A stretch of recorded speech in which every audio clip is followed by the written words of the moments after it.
रूस ने भारत के लिए एक बड़ा और अप्रत्याशित कदम उठाया है।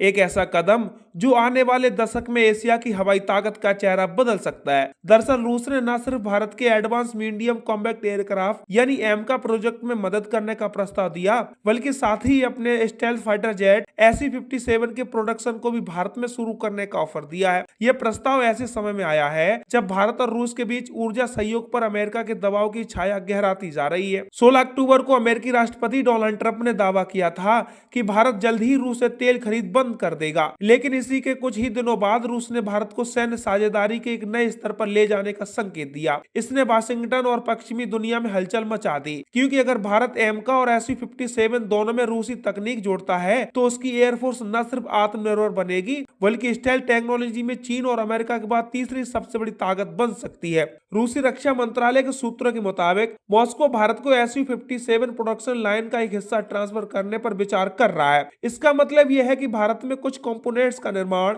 असेंबली और मेंटेनेंस लोकल लेवल पर हो सकेगा। यह ऑफर रूस के लिए भी फायदेमंद है, क्योंकि उसे पश्चिमी देशों की पाबंदियों के बीच अपने विमान उद्योग के लिए एक भरोसेमंद पार्टनर की जरूरत है और भारत उसके लिए सबसे उपयुक्त विकल्प है। दूसरी ओर भारत के लिए यह मौका एक रणनीतिक वरदान साबित हो सकता है। भारत का स्वदेशी स्टेल्थ फाइटर जेट प्रोजेक्ट यानी एमका फिलहाल एरोनॉटिकल डेवलपमेंट एजेंसी यानी ADA और हिंदुस्तान एरोनॉटिक लिमिटेड यानी HAL के नेतृत्व में विकसित हो रहा है, लेकिन इसकी सबसे बड़ी चुनौती ये है इंजन और स्टेल्थ सेंसर टेक्नोलॉजी। रूस का सहयोग मिलने से भारत को इन दोनों क्षेत्र में महत्वपूर्ण तकनीकी बढ़त मिल सकती है। सूत्रों का कहना है कि रूस ने भारत को SU-57 की 5वीं पीढ़ी की एवियोनिक, रडार, अवॉइडिंग कोटिंग और इंजन सिस्टम की साझा रिसर्च का प्रस्ताव दिया है। यह वही टेक्नोलॉजी है जिसने SU-57 को F-35 और F-22 जैसे अमेरिकी फाइटर की बराबरी में खड़ा किया है। इस कदम को अमेरिका के लिए एक स्पष्ट संकेत माना जा रहा है। भारत यह दिखाना चाहता है कि वह किसी भी एक खेमे पर निर्भर नहीं है, चाहे वो अमेरिका हो या रूस। भारत ने हाल के वर्षों में अमेरिका से कई रक्षा सौदे किए हैं, जैसे GE F-414 इंजन डील, लेकिन रूस के साथ साझेदारी को पूरी तरह खत्म करने का कोई संकेत नहीं है। बल्कि अब ऐसा लग रहा है कि भारत अपनी रक्षा नीति में डुअल सोर्स स्ट्रेटजी को मजबूत कर रहा है, यानी पश्चिम और रूस दोनों से संतुलित रूप से अपनी तकनीक लेकर अपनी रक्षा उद्योग को स्वतंत्र बना रहा है। अगर यह साझेदारी आगे बढ़ती है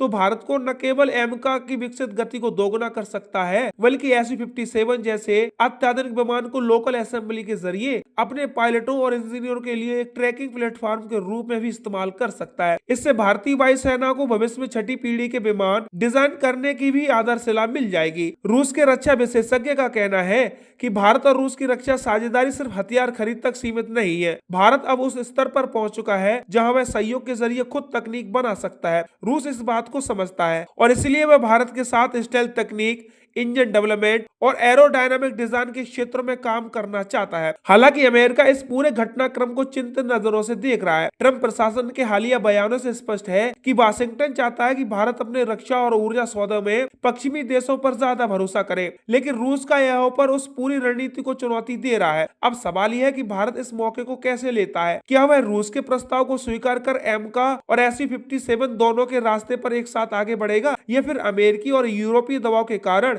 सीमित सहयोग का रास्ता चुनेगा। फिलहाल रक्षा विशेषज्ञों का कहना है कि भारत को टेक्नोलॉजी शेयर के बदले लोकल प्रोडक्शन वाला या रूसी मॉडल गंभीरता से विचार करना चाहिए, क्योंकि यही मॉडल भविष्य में भारतीय रक्षा उद्योग को आत्मनिर्भरता की असली दिशा देगा। यह कहानी सिर्फ हथियार की नहीं है, बल्कि रणनीतिक संप्रभुता की है और रूस का यह कदम उस दिशा में भारत के लिए एक नया अध्याय खोल सकता है।